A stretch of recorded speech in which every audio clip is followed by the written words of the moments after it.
All right, welcome everybody. It's great to see you guys. Today we are going to be on a panel addressing the gig economy and how to navigate that as a musician. And sort of as a place of reference, I thought I'd start with a tweet that I captured from Jeff Barrow. Jeff Barrow is a member of Portishead. Portishead has a big history out of Europe as a trip hop dance band, synth band.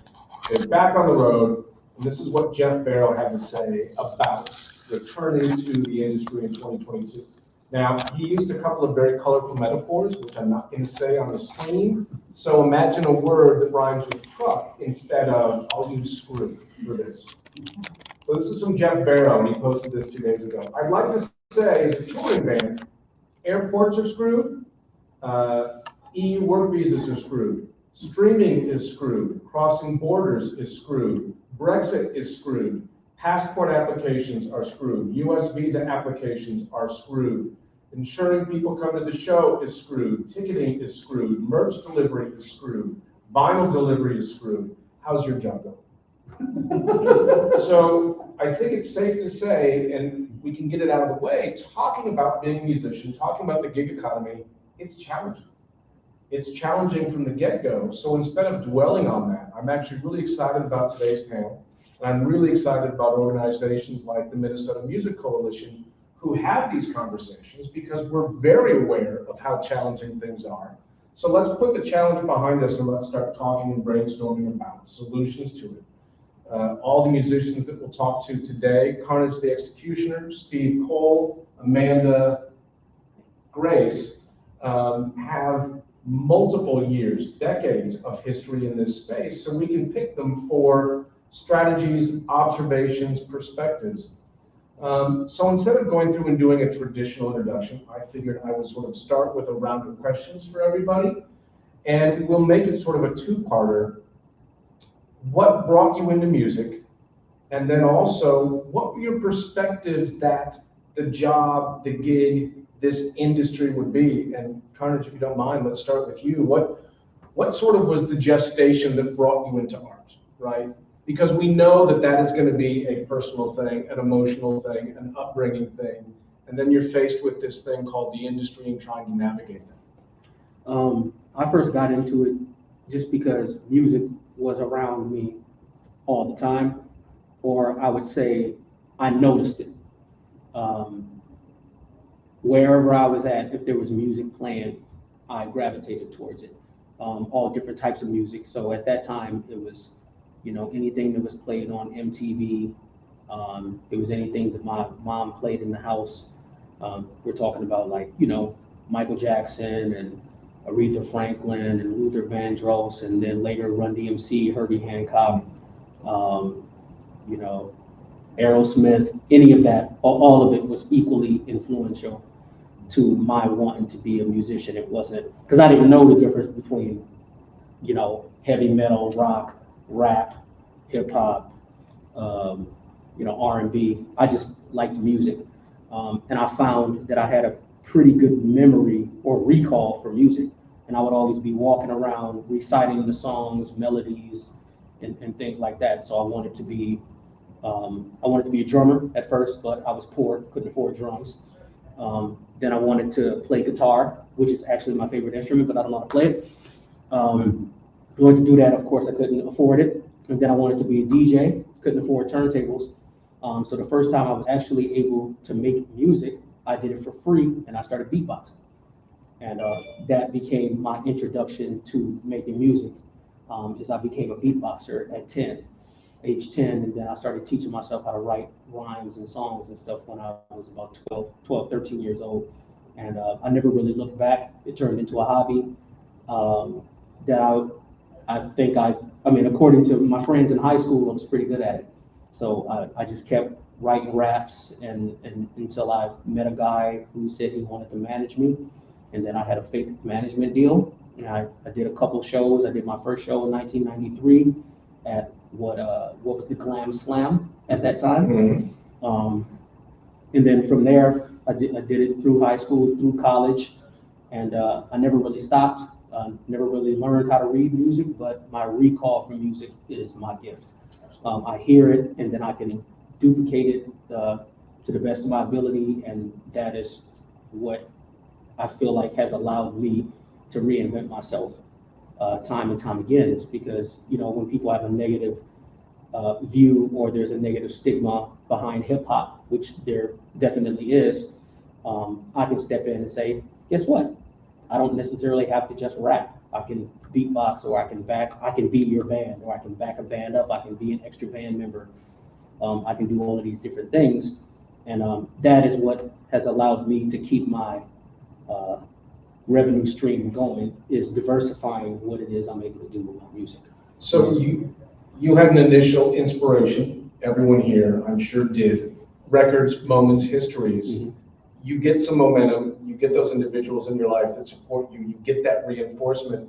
As you start to step forward in those early years, what was the idea of what this business meant, or what you would have to navigate? What did you think you were going to have to deal with as a young creator to push this inspiration into a career? There was no business. Okay. You know, it was Right. just like, you're doing this because you like to do it, and then if you're in the right place at the right time, somebody's going to give you a record deal. Right. Which is not true, but you know, we did that in high school, and then I actually started meeting people who had studios, who had ability to book gigs and stuff like that, book different clubs, and then I was able to do my first show, and then that's where the business part started coming in, when other people got involved in making what you were doing in your bedroom or at the kitchen table a reality, as far as putting it on stage in front of people. That's when the business part came.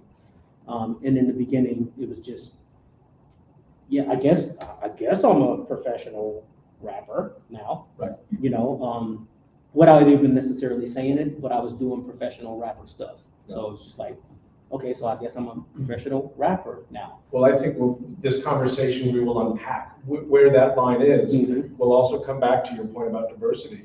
I'm going to jump to Steve now for just a minute, because you mentioned the record deal. Steve, you got one of those. You got the big Atlantic record deal back in the day, right? Recognized for your jazz acumen. Being a young artist, what did that suddenly feel like to be, maybe is sucked into the machine, an apt way of explaining how that went? Yeah, it wasn't like an overnight thing. It was like a long, drawn out process. And I feel like I prepared for kind of the gig economy for the last, 30 years because of fear and insecurity. Those are my motivating factors for free. Because I started out studying music, and then I was just like, what am I going to do? Who's going to ever take me seriously as a professional musician? So maybe I should get a degree in economics. And then I hated that. I got a job doing that. And then grad school. So I've always been bouncing back and forth to, I think I can do this. No, I can't do this. I think I can do this. No, I can't do this. So I ended up getting all these degrees in business and things like that. And I was always bouncing back and forth between, I'm committed to doing this, I believe in myself, and I better not do that. And I got very lucky, to answer your question. I started to commit to music in a very serious way when I exhausted all of the other career opportunities that I was qualified for. And all of the things that I thought that I really wanted out of life, like money and security and blah blah blah blah blah. I realized that like what I was doing every day, it's like if your cup is full, it's like my cup would be drained by like 8:05 a.m. doing that stuff. And so I really did through trial and error, and finally committed. And what I ended up doing was just doing all the things I should have been doing earlier, making connections, showing up, practicing a lot, listening to everyone. And I got some fortunate breaks, meeting some people who were influential in introducing me to players. And I started touring with some people who had record deals. I mean, that's basically how I started to get into that whole world of record labels and meeting people who were influential in that. But all I ever heard was, I would do a demo, because that's what we did back then, And it would be like, yeah, it's great, but, yeah, it's great, but, yeah, it's great, but, yeah, it's great, but. From the first time I made a demo and gave it to the person who actually signed me, it was like 6 years. Right. Wow. All right, but to answer your question very directly about what did that feel like getting sucked in the machine, it was really funny because I thought, this is 1998, okay, 1999 is the Napster apocalypse. And I thought 1998, I'm like, hoo-hoo, all right, I'm done. This is great. Everybody take over, right? And I quickly realized that having a record deal was really kind of the beginning of the hard work. The industry, it's like anything else, man. It's like, if you're a priority at your label, they're gonna be really, really attentive, and they're gonna do label stuff. The stuff that you expect them to do, like, oh, you're on the back cover of this magazine, and oh, we booked you at this festival, and oh, by the way, we have a person who's working on your blah, blah, blah. And that was the case for a minute, and, first record did really well, and then, second record comes along, and then, it's like any other company, like Time Warner AOL merger. Okay, geez, Atlantic Records is part of Warner Brothers. They need to make themselves look really valuable because they're about to get acquired, and all the budget's been on. All of a sudden, you're not a priority anymore. And now what you have is you have this expectation, but you don't have all the support that you have. So you have to do it yourself. I had to do more strategy and more work on my own behalf after I got a record deal than I think I would have had to have done if I had never got one. Right. And I'm not saying that it wasn't great, and they contributed a lot to just very quickly elevating me from, at the time, obscure, no one knows who the hell you are, to, at least in that genre, very well known. And for me, it was, it was like any job. It's so funny because, like, you could work for Medtronic and they can have a merger, and all of a sudden you're, jumbled around at that company. It was the same thing for me. I made 2 records for Atlantic, and then got traded to Warner Brothers. So, and then I made 1 record for Warner Brothers, and then got dropped from Warner Music Group. And then I got signed by EMI Blue Note, and made 2 records for them. And then I got dropped from, EMI Blue Note because they weren't doing instrumental, they were doing more to singer-songwriter, Norah Jones, et cetera, et cetera.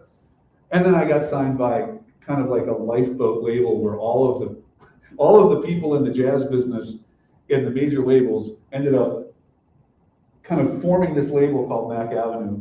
And that's where I've been for like the past 10 years with that, smaller label. So, the business for me, especially being in the corporate world first, having like a job where like I flew around and had clients and things and like, was an adult.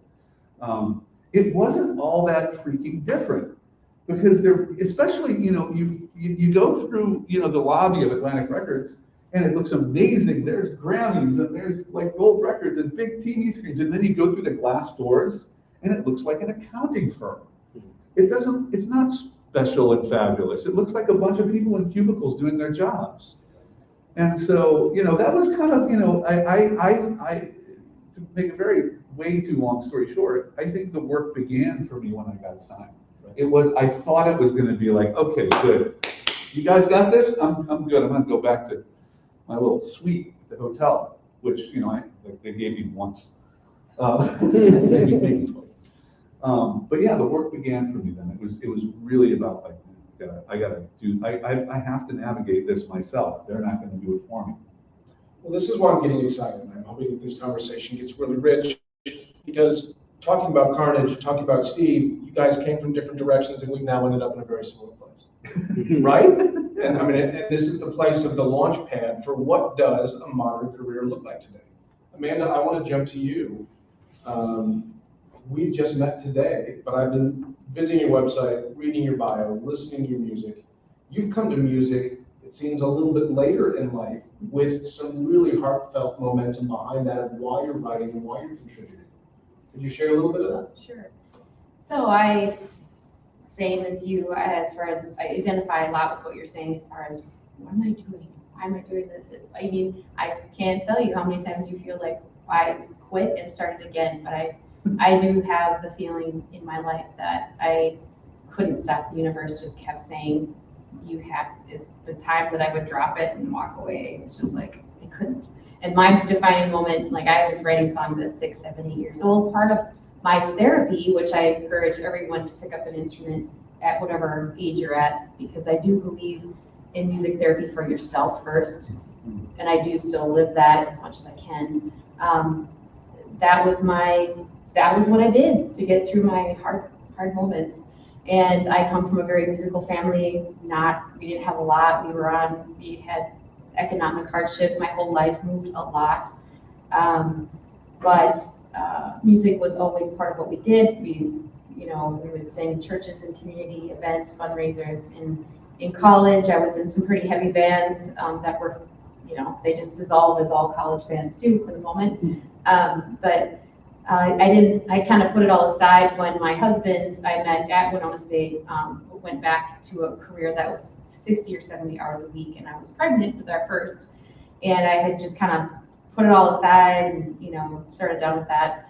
And I come from a family. I'm one of 9, and one of my sisters had 5 boys, and her 3rd son was diagnosed with leukemia. And so at the time, John was working a lot, and we could just have our son Will, who's actually playing with me tonight, with me in tow, and we went to the hospital, and we had this, journey with her as she watched her son eventually pass away from leukemia. And I ended up being in the room, and he asked me to play a song for him, and I wasn't even playing my guitar at that moment, and I didn't know what to sing, and so I just kind of sang. And at that point, his body is completely deteriorating from cancer, and he passed away while I was in the room. And I ended up that was the moment for me to know that you brought comfort. This matters. And I didn't think I would start out doing children's music coming from a heavy rock background in college. And but I did a children's album in his memory called Trains, Cars, and Trip to Mars, and began performing for little events in the community again as my kids got older. Continued to just sort of take every album by inspiration. I tried to record as cheaply as possible.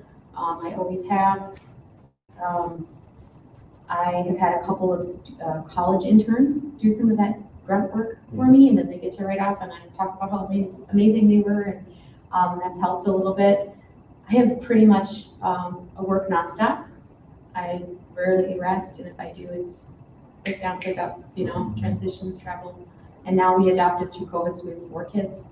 So that's been amazing and challenging and beautiful, and writing songs with them, for them. So I feel like the inspiration will continue, as will the pain. So accepting the pain, I guess. So here we have 3 musicians, all coming from different directions, but with a similar inspiration, a similar theme, music as a power, a force, an interest. And we also have an industry that's sort of aligning onto this moment. Steve, you mentioned the Napster apocalypse starting in 1999. We're at a point where physical sales fell 98% in the series of 2 decades. Streaming explodes in 2006 and on to today. Great to see you. Now let's get that behind us, and let's talk about what's the job today. What's the job today as a creative? Notice I purposely didn't say musician, but what's the job today as a creative?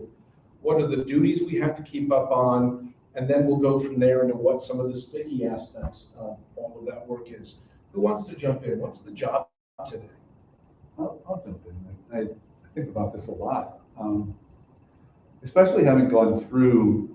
I started out in 1998. That was when I first got a record deal, and I've been through this business. I've been through this business, this entire arc of physical, and then it's like the apocalypse, and then it's like, oh, maybe iTunes, like no, not so much. Then it's, oh, maybe streaming, and maybe it's the NFTs, and then maybe not. So I think the job today is actually two things. One, for me, I think about an artist or a creative as a really big asset, and how do you create returns, from all of the things that you can do.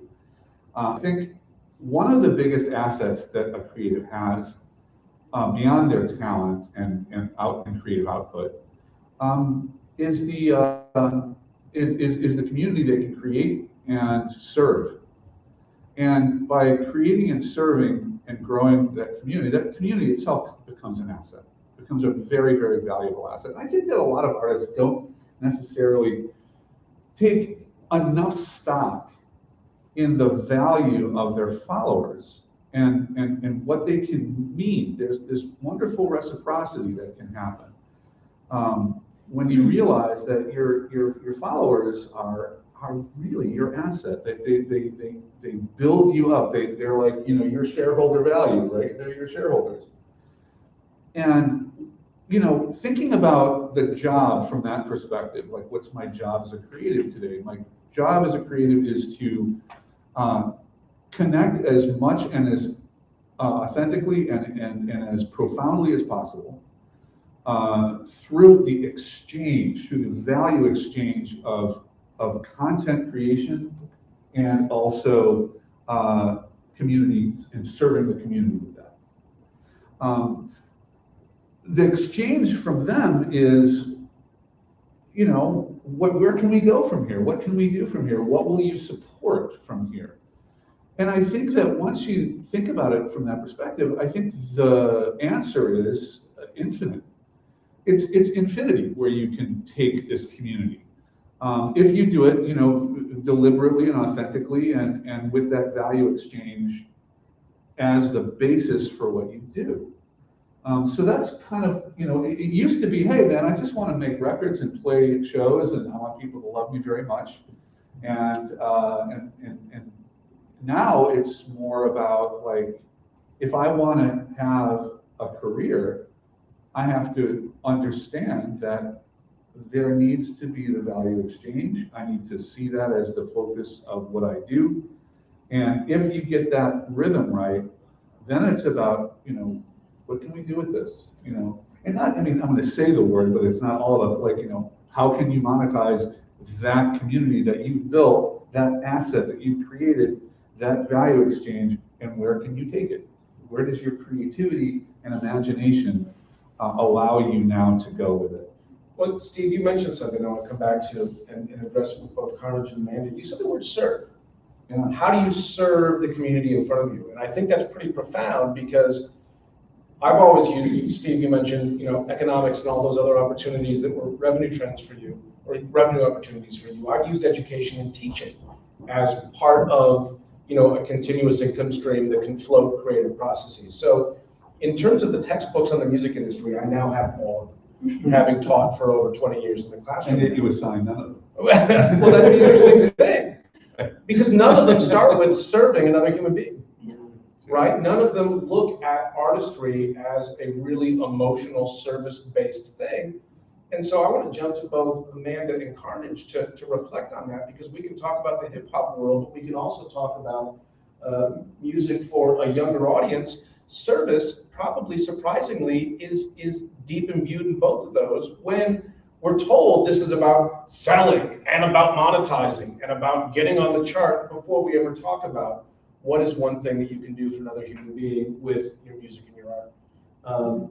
Carnage, can we start with you? Yeah. That notion of service. When you said, when you first posed that question before you even let anybody answer it, I thought serving people. That's the first thing that popped into my head. You have to give the people what they want. And you almost gotta ask the people. It's almost something like, a lot of times if I want to drop a new piece of merchandise, I'll go online and I'll be like, if I put this out, how many of y'all will grab this? And if I get a good response, which I always do, because I try to put something out there that's creative enough for people to actually want it, I put it out and I give it to the people, because that's what they ask for. serving the people. And the other thing that came to my head was satisfying yourself. Doing something you believe in and doing it because you believe it, not because you're trying to, not just because you're trying to make some money. So then it just defaults back to serving the people. But that's a challenging duality, isn't it, right? The artistic journey is so deep and so personal, yet its viability exists with other people, so you almost need to create it and then immediately let it go. How does that notion of service work for you, Amanda? You just shared a very personal place for where this recent artistic voice came for you, but you also realize that voice needs to live and be sustained in the community. Right. I think it is, if you're connected to yourself, you're connected to your heart, your soul, and I'm a writer, you're a writer, and you're involved in the community, I'm involved in the community. You're hearing the people's needs, you're hearing kids' needs, you're seeing what's going on in the world. I really think an artist takes all of that, if they have kind of gotten to the point where they're past I'm a teenager, I'm gonna be, it's all about my, being amazing on stage and rolling high and being amazing, and have that worship versus where you get to a certain stage where you realize, it's really about me listening here and trusting that wherever I've been, if I'm watching the news, if I'm engaging in my community, if I'm living my best life, I have to trust that I will write what my fans and what my people need. Then I can produce that and connect with them. Then through connection, I believe, comes the sales, because you're human. You're writing what they need anyway, right? We're all, even if my love song is about my husband or whatever, this is still, there are people that are going to identify with that in so many different ways, or maybe in a completely different situation. So it just comes back around, right? So, there's a really great book that I think no matter what industry you're in will help that perspective of being, it's called The Go-Giver. You've probably read that before. Service above self, like just pouring it out and just keep pouring it out until, like you said, your cup is done, and right. Every day, So leaping from that, all of you are acknowledging this aspect of service and coming at it from these same points. Carnage, what you were just describing, if we brought back into the economics world, that would be market research, right? I mean, it's interesting how this, again, going back to the paradigm of what most of us think, or were led to think earlier that the music business was, well, it's 3 minutes and 30 seconds, and it's this type of beat, and it's this type of production, and you need to have these folks in the room, rather than what you all are talking about. Steve, I want to jump back to you, though, because you talked about, after this notion of service, you have an audience, that audience becomes an asset, and there's the potential of value exchange that we can study and find out about. We're opening our heart to write the things that matter. You alluded to optimism and potential, that once that community is there, you could monetize it in 100 different ways. You talked about NFTs. So here's an interesting question. Are we still in a music business? Is this still the music business, or are we in a new art business, and an NFT or a gorgeous hoodie or some sort of unique emotional human event is just as valid as the song? Yeah. So, okay, quick. Yeah, we're done here. How broad do you think the potential is for all the other people in the room to find ways to monetize the art that's inspiring them today?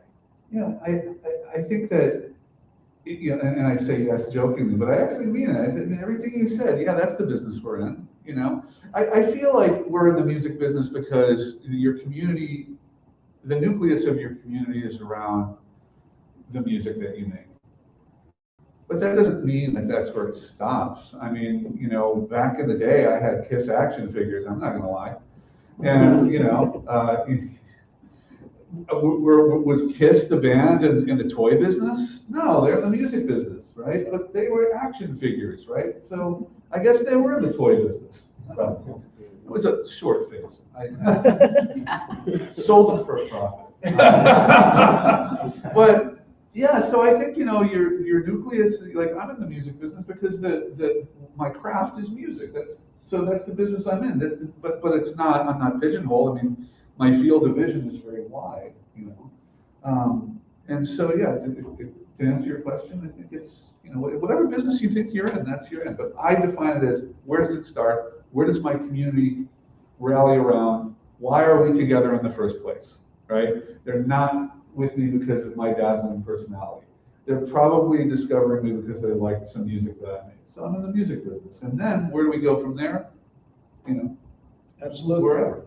One of the things I want to talk about next before we open it to questions, and this doesn't even have to be a question per se, but an ongoing conversation, I want to talk about tools, right? Because Amanda, you mentioned something interesting just a second ago, that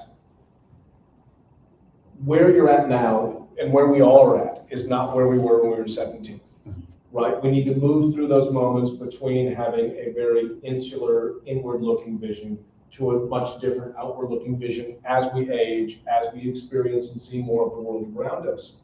So there is something that has kept you three going, and I think that is critical, right? I think some aspect of this business is simply outlast the other people that thought it would be a hobby for a weekend. So what keeps you three going? And Carnage, you can start with you and just come down the line. What keeps you going, and what are some of those older perspectives or tools that you do regularly or monthly or you've learned from that help you manage the onslaught that is today in the gig economy? The first question you said. So what keeps you going, and what are some of the tools or perspectives that you've learned along the way to keep your spirits up and to keep that motivation? One of the things that's kept me going is telling myself, realizing and then telling myself that the best that I have to offer has not even come yet. That I have this saying, I'm not even in my prime yet. And if people like what I do now, I'm like, just watch me in 5 years. Right. Just keep watching. So just knowing that music, like I haven't presented my best thing, and that feeling like music is my calling is another thing. It's like, I know a lot of people who are know-it-alls and all these different things, but if you want to ask me what I'm a know-it-all in, it's hip hop. I know it better than I know anything else. I know hip hop, I know myself, but sometimes I feel like I know hip hop better than I know myself, because I keep figuring out new ways to present my hip hop based on what I'm learning about myself and vice versa. Right. But I studied it so much, and then it just made me go, okay, well, it's not just hip hop, it's music in general. So listening to music and breaking it down and being interested in who did what instrument is that? I'm hearing something and I'm like, I don't even know what instrument that is. Let me research that. The interest in it alone, and feeling like I've built up enough knowledge about it based on my interest, is another huge driving factor. It's like, I can't leave it now. Right. I've invested all this time into this. It's like, it's a kid. It's my baby now. I've birthed it, and I've raised it, and I've nurtured it, and I'm not going to leave it just sitting there. And also, I feel like it's one of the best ways to communicate with other people. Right. I don't know too many people who don't like music, so if you want to get in somebody's ear, literally do music and make music that they're going to resonate with. It's going to resonate with them, and believing in what you present yourself, I feel like makes people want to be a part of it. Right. That's the other thing. It's like you can't service somebody something that you don't believe in. Right. When I'm performing, people say to me, one of the reasons I like watching you perform is because you look like you love performing so much. And I'm like, it's my favorite thing out of everything I do in music, is to perform, being on stage. Then it's probably analyzing music, sitting down and just listening and breaking it down and all of that. And writing is the part I like the least, but when I write and somebody tells me it's something to change their lives, I'm like, Why do I not like this part so much? Maybe it's because I'm so picky. You know, I'm doing it all. I don't know about that. Let me redo it. Let me whatever. But then afterwards, you present that to people and they say, I live by this. Or that saying, you know, the first time somebody told me they had lyrics that I wrote tattooed on their body, I'm like, I'm not stopping, you know? So these are the things that keep me motivated. I'm actually making a difference in people's lives, whether it's 5, 15, 14, 12, 2. I've had people tell me that they were self-abusing, self-harming, and they heard a song by me and they stopped doing it. And like that's the type of stuff that keeps me going.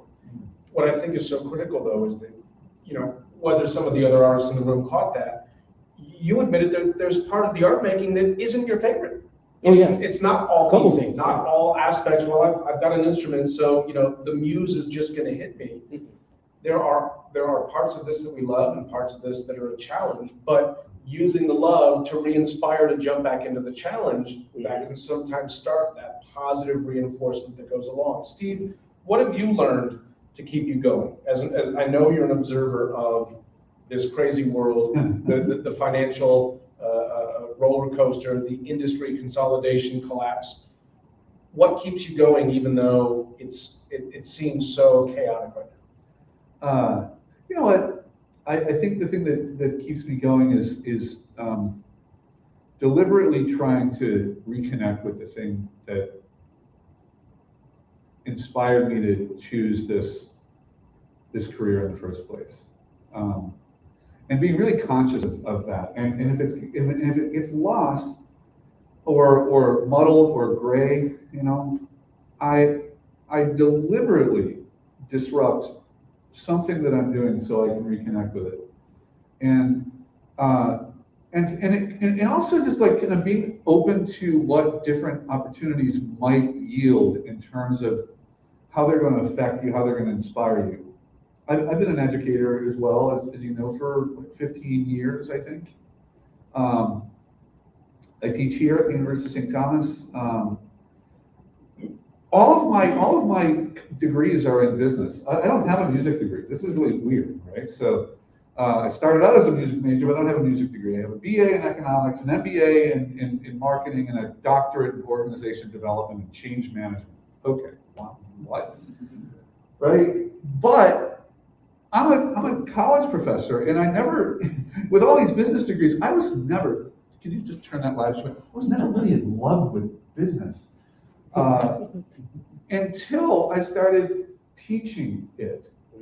And when I realized how important it is to inspire students to find their potential, to find their niche, to find their power, and to use this ecosystem that we have to bring their bold ideas to reality.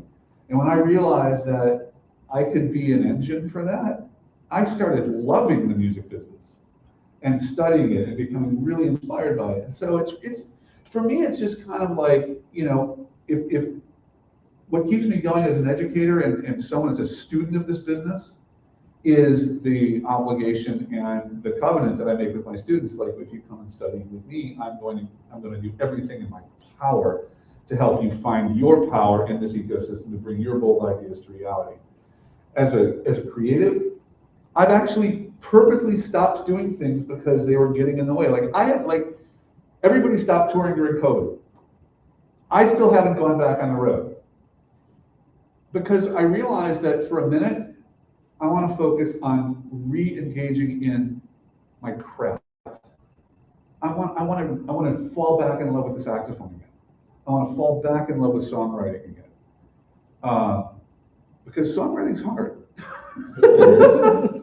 You know, but I like, and right now what's keeping me going is like saying, you know, I'm gonna keep this on simmer for a minute. I've been on the road for 30 years. Okay, I think they could do without me for another few months. And purposely rediscover it. So like, I became a musician because of these things, because I love music, I love the saxophone, I love the study of it, I love getting better, and I love creating noise from silence that ends up being organized in such a way that people tend to dig it, you know, some percentage of people. So that, you know, That's kind of my thing. But one thing that I'm extremely grateful of this conversation and all of you being here today is if we really look across the spectrum, you've broken half the paradigms of what is business, what is a job, what is the music industry really about, and it's not the things that we're often brought up to understand. And Steve, I think one of the biggest pieces of inspiration we could give to the next generation of artists or any kid on the planet is that the world in many ways doesn't work the way you think it does. And we can really break down and walk away from these industrial structures, begin to talk about value exchange and community, and come up with something that's a lot more sustainable, rich, valued, and lasting. Amanda, to you for a second before we open it to this group. Speaking from the perspective of somebody who's not 17, working through all of life's joys and challenges, what are some of the tools that you use to keep yourself organized or centered or motivated like Steve and Carnage? It's definitely, I would echo that, that core centering. Why do I do this? Asking yourself over and over. And for me, it is some self-care every day, eating right, working out. Sounds dumb, but your body has to be healthy in order for your mind to write the best. You got to get enough sleep, all those things. So sort of a pie chart for life care, like a human care for me, and also a pie chart for breaking down how much should I rehearse, how much should I write, and when I write, that connects me to, that brings me back to inspiration. So then I can keep going and seeing, at the beginning when I was doing events for kids, which I now don't, and more just performing more for piano and a rock band, I used to have little kids come up to me at the grocery store and be like, "There's Big Grace," and show me their sparkly shoes. It was like, that is awesome, so things like that. And like you said, I have dabbled a little bit in education and teaching and, sharing my songwriting experience and bringing that to communities when I could. But it really, for me, boils down to those balancing out the self-care and also artist care, where in the business pie chart, if you want to say business, what are the things that I need to be doing to make that work too? So how many hours I'm booking, how much I'm rehearsing. I'm pretty nerdy about how I break that up. Which you wouldn't have been as a 17-year-old. No. Okay. Let's get in the basement, let's No. rehearse the songs, let's have 10 beers and go on stage. Right. I have a whole slew of questions still in my back pocket, but I wonder if anyone here in the room is at a point where you're challenged by the gig economy, wondering how to build where you're at now and take it further. Anything from the room? Michael? So exactly 2 years ago, I asked Steve, it was my 26th birthday, and I was like, Steve, what would you tell your 26-year-old self? And he said, blank plan B, sprint towards plan A. And I think at the time, that probably had many meetings, but at the time, he knew I had 8 gigs in the gig economy. And it's hard to do the plan A when you're engulfed in 7 other plans. And I still have about 8 gigs, unfortunately. And it's hard to sprint towards plan A when you need the 7 other plans just to, make rent or whatever, because there's no one amazing gig. So how do you say no? How do you cut off the bottom gig? How do you say no to opportunities? How do you stay focused on plan A? And that's everyone, because again, the cooler you are, the better you get. More people want a piece of you. They want you to do this. They want you to do that. Well, building off that, a mentor of mine always said, every human should have 80-20. 80% of your life is focusing on what's driving the money in the door, and 20% of your life is all those other creative potentials that you have simmering. But then he suggested the challenge being when that 20% reaches 40%, that's when you should drop the main thing and build that. But if your side hustle is only getting to 40%, it's not fully realized, is what Michael is speaking to. Oh my gosh, how do I jettison the other things? So I'd like to talk about that, because 20 minutes ago, Carnage, you mentioned that word diversity. And Steve, you've said in the past, I love having 7 gigs because I'm never out of work.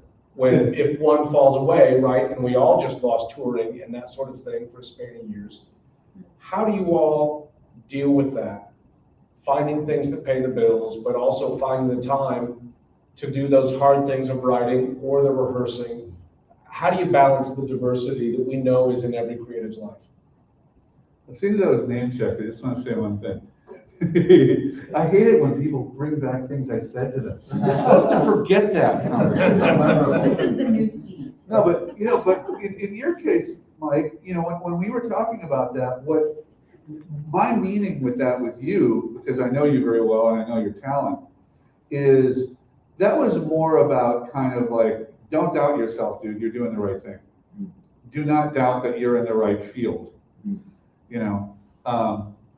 What you're doing, and you guys should all get to know Mike. He's awesome. All of the things that you're doing are aligned, right? You're not selling shoes and making beats and mowing lawns, and I'm picking out things that in my brain are like really weirdly unrelated. Even though if someone challenged me, I could draw a string. Right. Yeah. My comment was more about there's going to be a million things that you're going to be doing that are aligned with your craft, with what you're trying to accomplish, what your main audacious goal is. Don't stray from that trajectory and get distracted by, I do think that, screw plan B means, in your case, the advice was like, don't doubt that you're in the right business. This is going to work for you, but it is very, and I'll shut up there. I just wanted to address that with Mike, but I'll let others. But this is extremely valuable to think about this and to talk about self-doubt, because just a moment ago, Carnage, you had the audacity, and I love it, you had the audacity to say, no matter what I've done, I know I can get better, right? So how have you all worked through those moments of self-doubt in the past where it's like, man, it hasn't happened yet? And should we talk about what it is? I mean, is it sustainability? Steve, it's very telling that you got the logo on the back of the record. You got that deal, and then let us all know that you had to work harder than you ever have once that happened. What do you three think, and should we reset a goalpost or a ceiling for the creatives in the room? What should we be going for? Because it's probably not fame. It's probably not that traditional record deal. It's probably getting to something that's a little bit more mixed, always diverse. I would probably never stop teaching in so many aspects, because those things can be aligned, having an outlet with students and having an outlet creatively, right? Diversifying, that's a big thing. I started teaching in 2006 and added that to the music making thing. So when I wasn't able to do gigs, I just transitioned right into teaching, which I was already doing anyway, but online teaching became the thing that quick. And based on what I had done with the music, people wanted to hire me to teach because they remembered the quality of what I did with the music. So if I hadn't done a little bit or a lot of expertise building and skills building in those areas, I wouldn't have had anything else to diversify with. Going into it saying, that, like you said, you had 8 gigs. Have 8 gigs, because only 2 of them might be valuable in this time. But you have them. You have 2, whereas somebody else who only has 1 or 2 different things in their acumen, if they can't do those things, then they're not making any money. They're not doing anything to fulfill what it is their mission is, with this business. So, having the most access to the most things you can actually do, I think, some people say, you're a jack of all trades and you're a master of nothing. And I don't necessarily believe that. I believe you can be really good at a few different things and then call on whatever one of those things is more relevant to keeping, or whatever one of those things is going to keep you the most relevant in what it is you're trying to accomplish at that time. And the more you have to draw from. And I think what's interesting is just to talk about this idea of diversity, and Michael, and I'm sure many of you are coming at diversity and like, I have 8 gigs and oh my God, I can't keep all of them at once, right? Like it's exhausting. The flip side is, at my age now, looking back, all of my friends that went a much more traditional route and got the day job, right? The thing that you're supposed to do, the good job, the security, the stability, they're now hitting mid-40s, mid-50s, and they're like, I hate what I do. I need out, right? And so I think it's interesting. It's not necessarily easy, but I think, Michael, the life you are living, and probably any young creative is living now, is probably a lot more aligned with where our country and our workforce will be in the coming years, where it is gig to gig, right? And ideally, hopefully, that does put us all more in the driver's seat of our destiny, rather than you've done the traditional thing, your body is broken by the time you're 53, and then somebody in another city decides that they don't need your division anymore, and you're worse off. I just want to add one thing. I'm sorry but the one thing I want to talk about with all those 8 things, or however many things that we all do, right? I think balance, and kind of just like you would do with a financial portfolio, there's balance and then there's analysis, right? So you can have 8 things, and there could be 2 of them that are really driving. They're driving the whole kind of engine economically, but not creatively, or not from the perspective of inspiration. And sometimes we can get distracted by those because they're the ones that are feeding the flame, right? And it's easy to kind of let the other stuff go that might be a little bit more, better articulated with where are we trying to go? What are we trying to achieve here? And so there's those competency traps that I think that it's really important to be aware of. And some of them require really tough decisions. I think that all of us in our careers have probably had those tough decisions about, what, this is making me money, but I gotta let it go. Because what's the opportunity cost? What am I not doing because I'm spending so much time doing this? That better not be teaching at St. Thomas. Don't worry, you got me.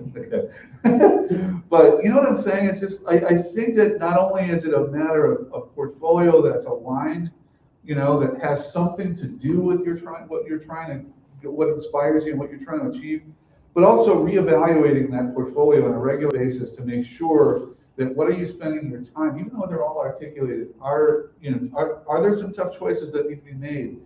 Because opportunity cost is a real cost.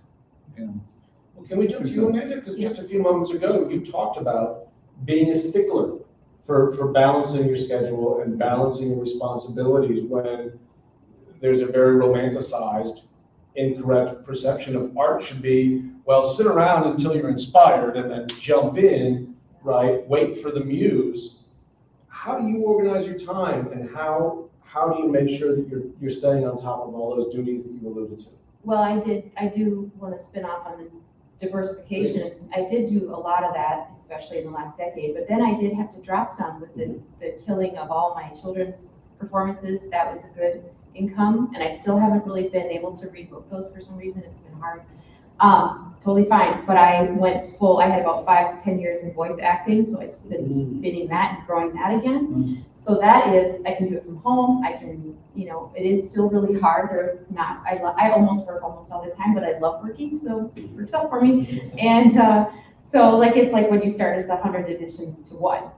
That's your chance of getting them. So it's hard, but I'll also say that there are those chance points where you can start seeing your 8 gigs or whatever.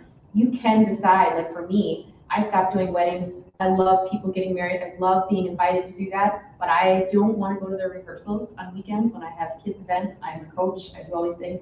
I want to be there. I don't want to be one of those musicians that like my kids grow up and say someday she was never there, you know? So I want to be engaged in that. And so I've had to say no to those, and I appreciate the offer and I wish you the best. I'll send you a gift, but I just can't be there. So there are those, or for now, for the first 5, I always generally, my beginning of my career, very small shows, they never provide sound for me for the first, I don't know, 8 years of what I've been doing. So I've always had to bring my own sound system. I may be at the point sometimes where I don't have to bring my own sound. That is amazing to me. So that's another thing where I've said that takes up an extra hour and a half on each end. So I'm gonna start saying no, or I'll limit them to a year. If it's something I really care about, it's a nonprofit, and they're like, tomorrow I'm doing like it's a race, I think, I don't even know. It's a event in the middle of nowhere, Minnesota, but they're like, we want you to come. So I'm going because with bells on, but the only one I'm gonna do probably this year where I have to bring sound. So I think you'll get to those points where you can start saying, here's my boundary on this. I thank you so much, and I'm sorry. You know, there's a kind way to say no. Knowing your worth. Yeah, and raising your prices, including mileage fee. You should be doing whatever it is now. You should. One of my bandmates used to say she's now switched careers out of music, unfortunately, but she always used to remind me to make sure that you include rehearsal time. If you're doing weddings or very specific things, you need to say to people, I charge this much per hour per rehearsal. Or our band would say, if we have to bring sound, it costs you this much more. Just explain what this is, you know, and put it in, lay it out. And that's such a powerful piece, and knowing what you're worth, because I think the hardest thing about being a young creative is you're not worth anything, right? Even if you've got tens of thousands, hundreds of thousands, millions of streams, you still can't afford to eat a Taco Bell, right? So that's interesting that we're told to reinforce that we do have value, even though the Spotify check might not show that there's value, which goes back to realizing that the value isn't necessarily in the numbers and the chart stats. It's what's the empowered excitement of that community that we spoke about a little bit ago. Other questions from the community that's here, or from online as it popped in? Well, I'd like to add to that value that you spoke about. Kathy and I started a management firm here in Minneapolis, so we do a lot of new artist production. And that is one of the biggest things that we have to drill into their heads or discuss with them over and over again for quite a few of them, is understanding what they're worth. And it goes back to the serve, right? What they're giving when they serve their music. And that's such a great term to use in this industry, because I think we forget that as artists. What exactly are you giving? Yeah, you write a song, it doesn't cost you anything to write a song. You go out and perform, you don't get paid anything to perform a lot of times when you're starting out. You're still serving something, and somebody's getting benefit for that. So you got to project that out, and even if it's just having a tip jar there and saying, hey, if you can, tip me. We had a lot of bands that were playing during COVID, right? And nobody was paying, but they put a tip jar out, and they got more playing their shows during COVID than they did before COVID. You know what, the newer bands. That reminds me of a statistic that came out from, it wasn't Bands in Town. It was one of the largest, it wasn't Patreon. But of all the online streamed shows, and this company helped bands do virtual tickets. If you allowed a pay what you want, on average, you would more than double the money than if you would set a dollar figure. Right? That often, if you do have an engaged audience, back to what we were talking about earlier, we've previously served a group of people, they see the value. If we let them pay what they want, they will usually overvalue us based on, we're thinking, well, maybe $5, it's just a stream. Well, maybe it's not. I'm wondering for you guys, how have you learned to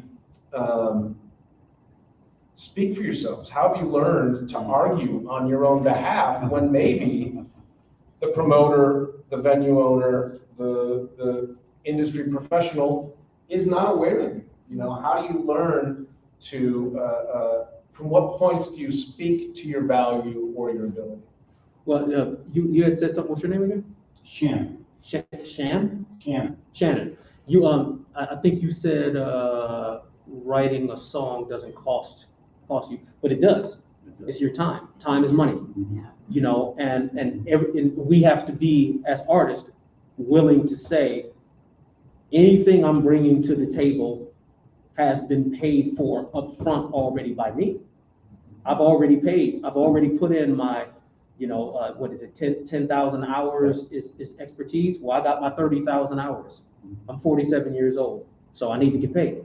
I have my expertise, so knowing what it is you are bringing to the table allows you to say yes or no to something that is either fitting for you or not beneficial, for what it is you're trying to do. For me, I've had to say to myself, all of this pre-work you've done has gotten you to this point. So some things you're gonna have to say, there are gonna be some things you have to say no to because they're not worth your time.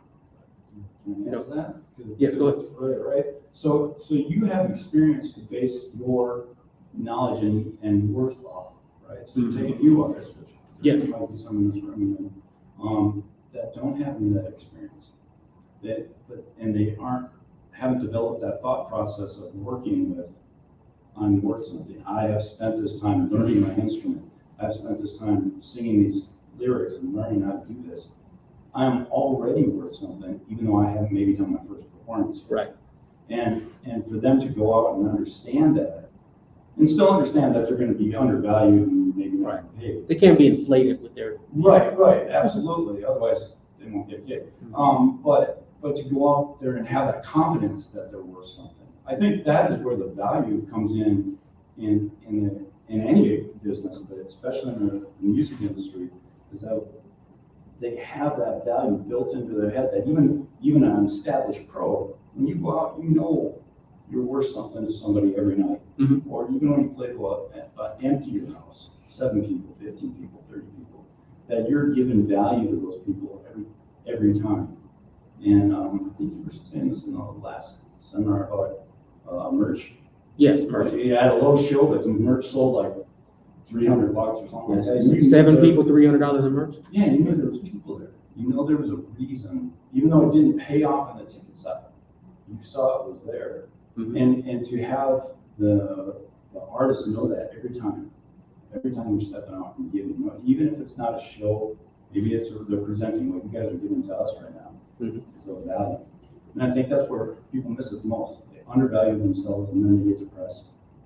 Well, as a manager, that's where because you manage specific That's what we artists. do, yeah. That's where you kind of come in and like, helping them develop realistic expectations of themselves and having them be able to monetize the qualities they already have, but in a way that makes them, appear confident, but makes them competitive at the same time. Exactly. There was a young cat I was working with. I was doing a lot of stuff. Like, he had asked me to do a song with him some years ago, and I got laryngitis and I couldn't do it. And, then I saw him do a show like 5 years later, and I'm like, yeah, you. So we started talking, and he was like, yeah, I've been wanting to do this for a while, blah, blah, blah, blah, blah. Can you take me under your wing? And I started just throwing him gigs. I started testing them. I was, I had this gig in Winona. Some Winonas in the last group. Okay, Winona. Yeah. So I had a gig in Winona that a guy was going to do with me, and he canceled. And he was trying to tell me about, oh yeah, I was like, no, I don't got no time. Bye. Got to book somebody else.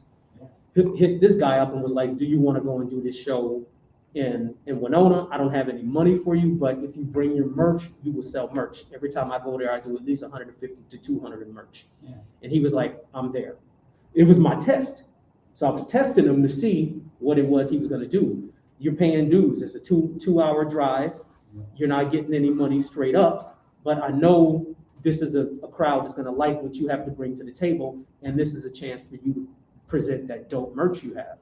Well, he came to the show and he did it. He knocked it out of the park. He outsold me in merch. And from there on, I kept working with him.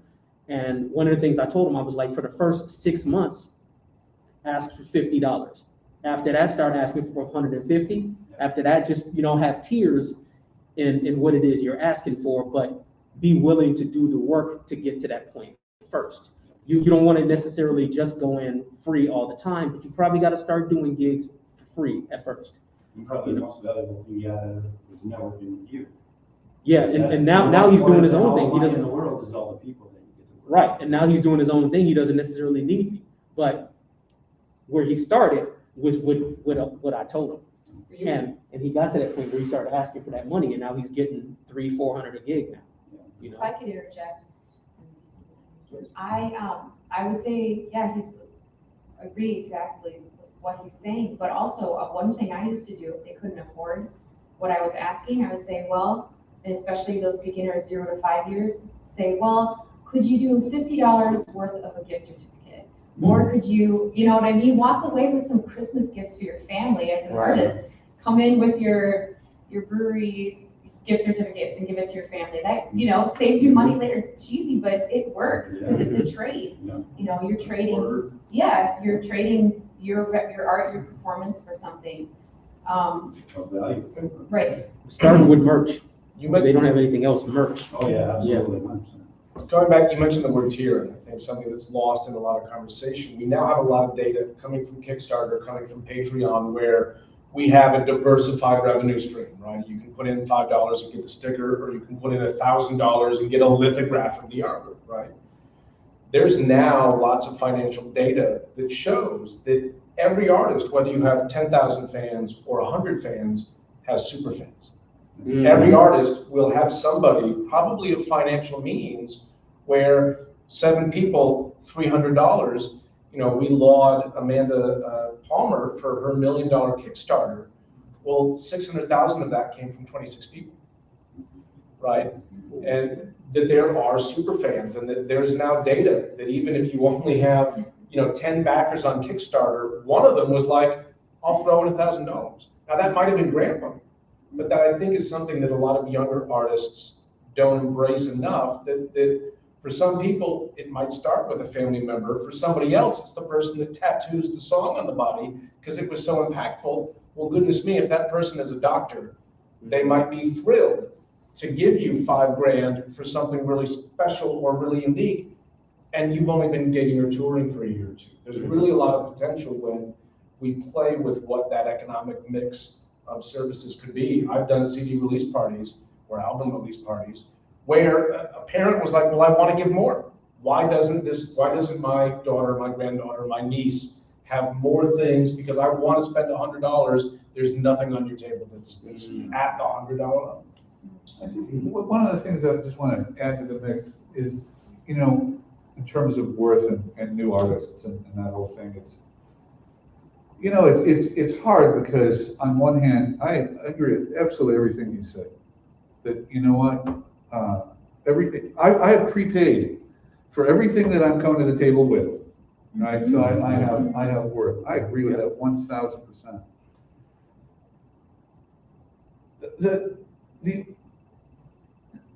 And there's this other side of the equation, right? So what are you worth in the marketplace? So if you want a gig, what is a promoter asking themselves?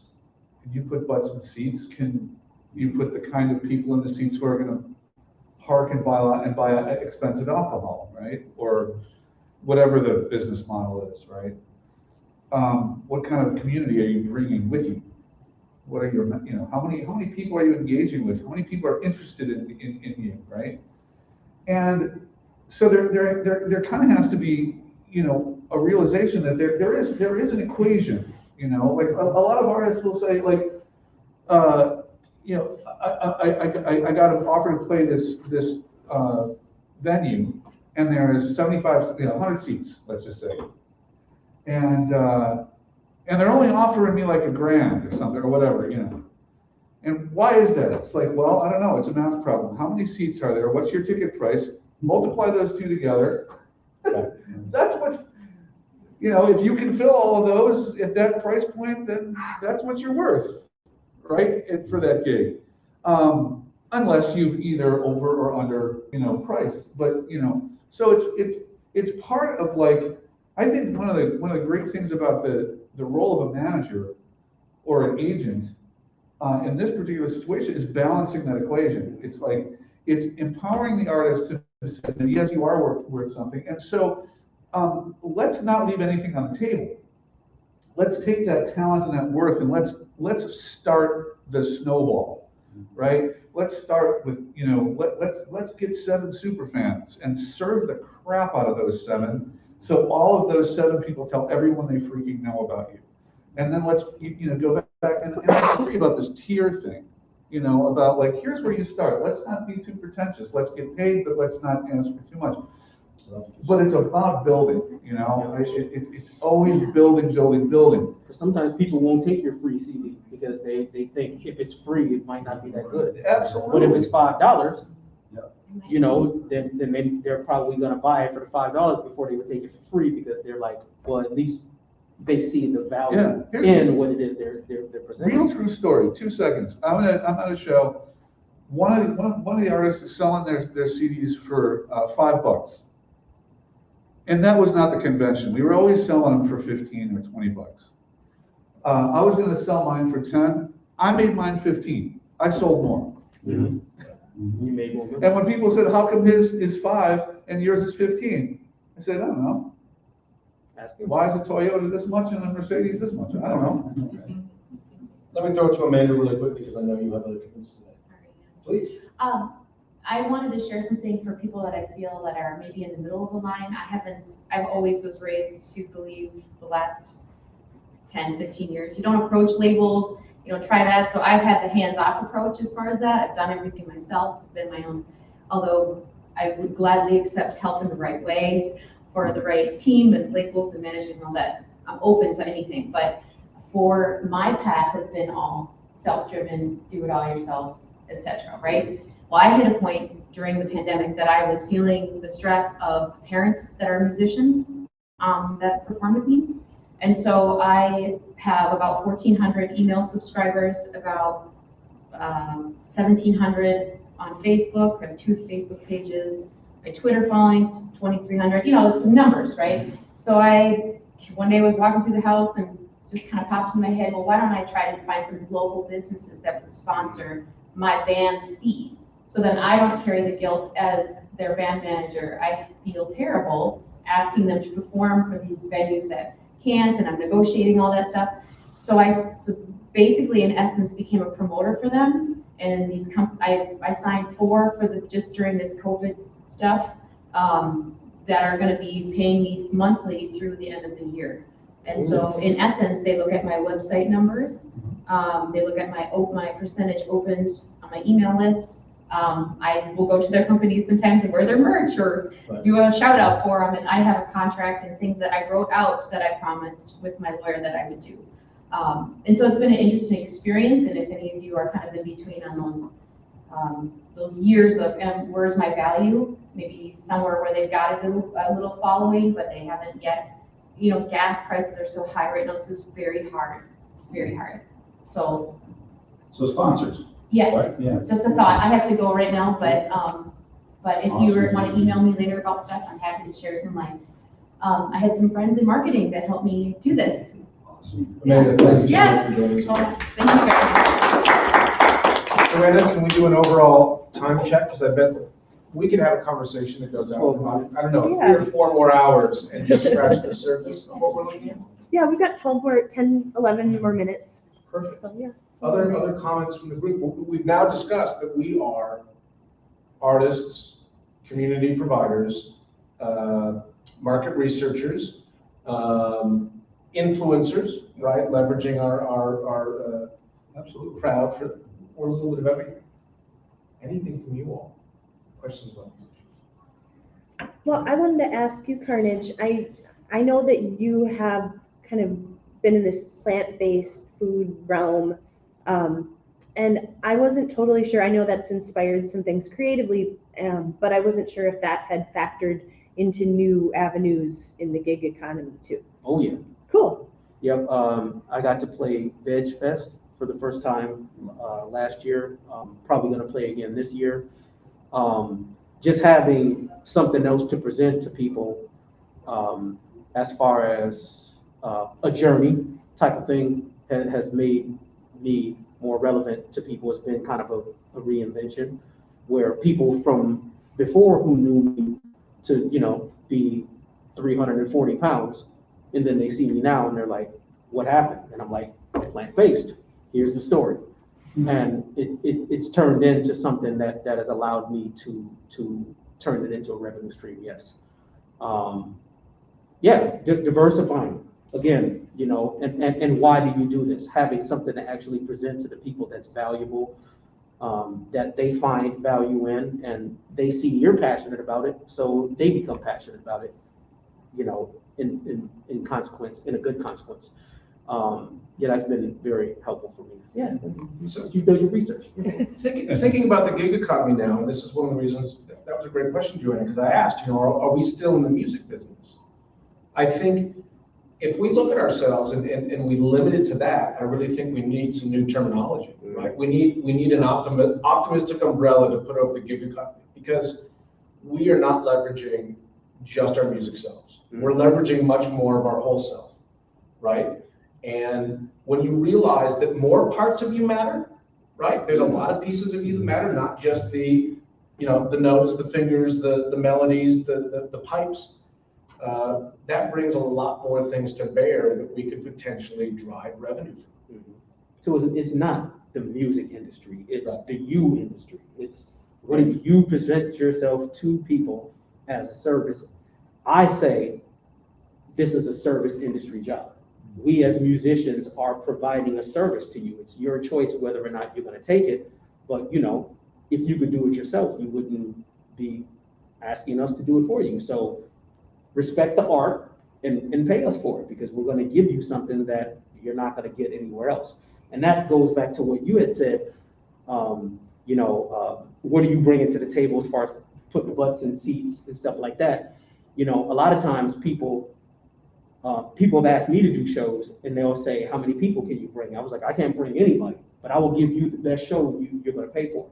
And if you can find somebody who has better numbers, they might not have as good of a show. That's on you, you know. But if you want a show that's going to entertain your people and give them something that they had no idea they were going to actually get, book me. And that's what I'm bringing to the table, you know. That's what you're paying me for. You're paying me for the service I'm able to provide, not for how many people I'm necessarily bringing to the venue. And but you still drop pretty well. I do okay. That was the other seminar I couldn't be in because I was in this one.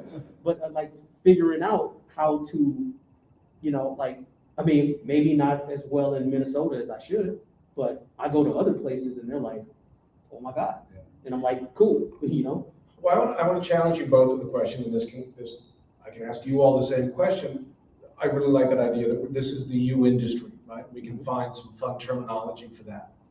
We're also faced with an era where, okay, so it is about our whole selves. Well, guess what? You need to get your whole self on Friendster, MySpace, Facebook, Twitter, Instagram, Vine, TikTok. And, you know, we just had that issue with Halsey, came forward and said, my label is telling me they won't release my next single unless I jump into TikTok and start being aggressive in TikTok.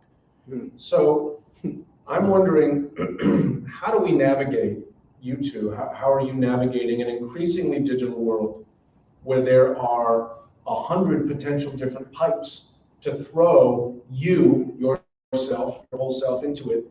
How do you decide I'm going to be here versus I'm not going to be over here? Is that a conscious choice? Or Steve, what are your TikTok numbers? That's really what we're getting at. Okay, so my TikTok numbers are crap, but I have many followers on Facebook and Instagram, because that's where my crowd is.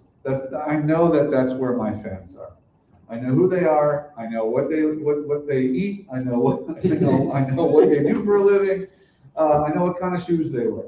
And I know where they hang out, and they hang out there. If I started spreading myself all the way, no one on TikTok once, and I do actually have some songs on TikTok that people made videos and have gotten a lot of views, but that's not my audience. I know they're not there, and I'm also not on Twitch, although I learned tons from gamers and streamers on Twitch, because they're brilliant and it's a wonderful business model.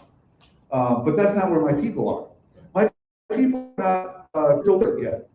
So I'm not doing an NFT because my audience I know is not literate in fintech yet. But you know what? They'll get there. You know, I just have to be conscious of where they are and focus on. I know you're here, so here's where we're going to communicate. I know I'm not going to get fans on TikTok. Well, you just added another piece because Carnage, you said it earlier, market research. Steve, I like the idea of not only serving our audience, but we have to know them. Yeah, I mean, that really changes the relationship of, again, what's been perceived, I think, for far too long, when you can get on stage, hello, Cleveland, even when you're in Cincinnati, right? It's a much different, and I think a much more intimate and demanding fan to artist relationship is needed today, rather than a simply transactional, please buy my new single, please pre-save, and then you're out. You have to know them. But then from knowing them comes, I think, from the power and the ability to leverage that, which you two have spoken to eloquently today. Asking the questions. Right. You know, I'm not on TikTok either. People keep saying, you should go on TikTok because I'm like, I don't really have a strong desire to do that. But like you said, my people are on Facebook and Instagram. And that's where, between those two, 20,000 people or whatever following or whatever it is. Right. And that's where my energy and my focus lies the most. And asking people where they would like to see their content come from was part of the thing. It was like, where do you, I put out a survey, I do this all the time. It's like, where would you prefer to view your live streaming content? Is it, and I had the A, Twitch, B, Facebook, C, Instagram Live, all of that or whatever. And it was still Facebook. Facebook was the most.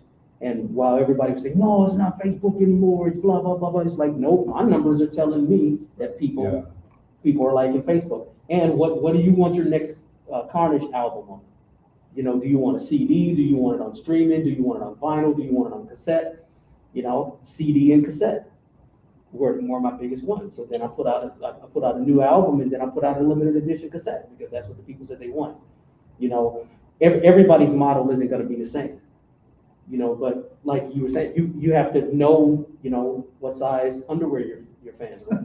Kind of. You kind of got to know what's up with them. You should not be sharing that in this forum. It's being streamed live. Oh, that's true. But I have I don't know that information. But, what you're saying is you know your people. And that's, I think, the biggest thing we can do as artists to service our people is to know who it is we're serving and servicing and know what it is they actually want, so we can give the people what they want. If I may add something, I was just on a call with another artist manager, and they gave the advice to take a step back outside of everything and look at what is working. And say you're putting 10 hours a week into social media, well, maybe put 9 of those into the thing that's working instead of spreading yourself thin over 10 things that are barely working or something. Which is a best-selling book, Play to Your Strengths, right? Look and see where there is momentum already, and then do what you can to double down on it. Yeah. And the artist I'm managing does, she's a contemporary dancer and does a lot of like pole dancing too, and she got 15,000 new followers by playing the Reels game on Instagram and stuff. And then our other manager was like, well, how do these people know that you're a musician? So we kind of struggled with, does she need more music content? Well, then she lost 3,000 followers because she wasn't playing to that strength that she was building initially. So there's this like balance of content as well. But I think that the other dimension as well is, if we're talking about the top of the funnel versus the destination, how much time should be spent on bringing people in on those platforms versus where you're taking them and how you're serving them at that final destination too. And that's something I'm struggling with a lot right now with this big ambient music project. It's like I'm trying to, instead of trying to play the playlist game, I want to be the playlist with this high volume ambient meditative music stuff. So I'm struggling with building that destination versus putting the time into capturing people on TikTok on the meditation corner of TikTok or the meditation corner of Reels. So what do you guys think about that balance? Well, I think it's fair to say from the get-go that the future is a much more daily, reflective, iterative process between creator and fandom, right?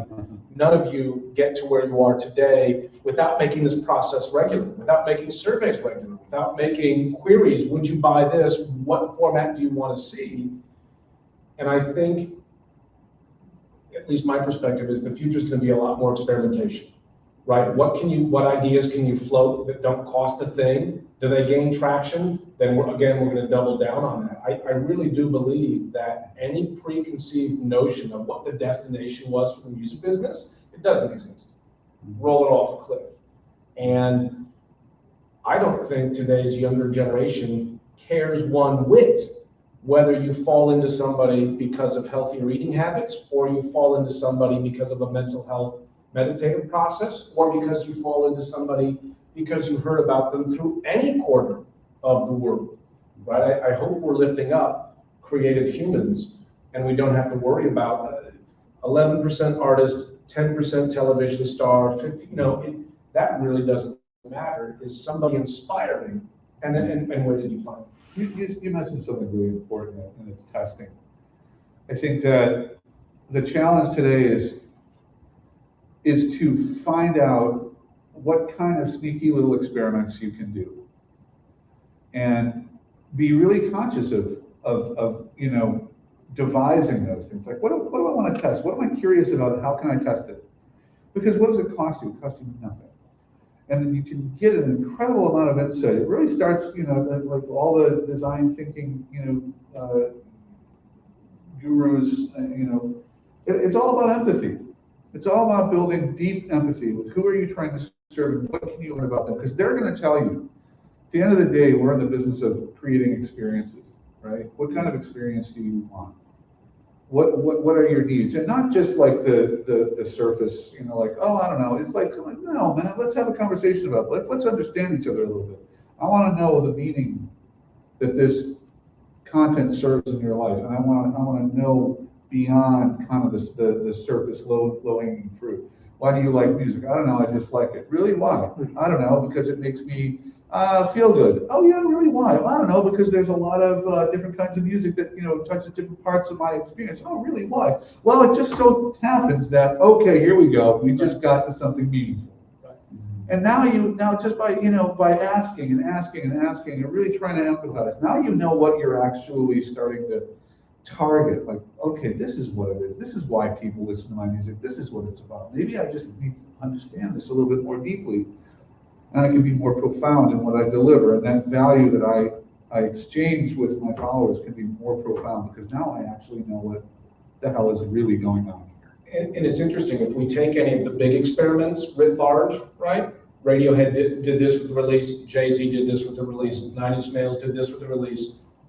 No one's done any of those things again, right? And I think it's fair to realize that some of the biggest artists in the industry are experimenting just as much as we are. Absolutely. And they've never done it again because, well, we learned or did not, we learned that this worked, or maybe it didn't work as much as you think from the outside. Oh, the record was everywhere, but the numbers might not have borne that out. We really are, I think, in an exciting era where you could build a career from anything. Yeah. You two, everybody that was on this panel, built careers from entirely different trajectories that have landed on someplace exciting, which should say that everyone in the room, in reverse, could go in 1,000 different directions. And I think, actually, a friend of mine, a former student who's now a writer, was like, time to telling people that there's a music business. There's 100,000 businesses. And actually, it reminds me of Carnage. He went back and said, it's the you business. You and your city and your zip code with your fans can have an entirely different off-network career than somebody in Decorah or Austin, Texas. And being excited about what your locality, your community, back to that deep empathy process, what that can really mean if you're leading with curiosity and empathy. Which is not, well, this happened on Billboard, so I'm going to try and, DIY Beyonce's career. Well, that's impossible. Doesn't work that way. Right. Anything, I think we're probably close to that moment. Any last comments, questions? retorts. Thank you all for being here so much. Thank you, Steve. Thank you, guys. Carnage the Executioner. Thank you to Amanda and Joanna, everybody at the Minnesota Music Coalition who helped put this together. Clearly, there are huge issues, challenges, and opportunities in front of us, and I don't think we're going to really start to move through those things until there's space like this to have these conversations, to reflect as a community, and frankly, learn from each other. That's another, exciting thing. I'm not in the ambient music meditative space, so we can have deep dialogue, and all that it does is empower you in one direction and everybody else in their own directions.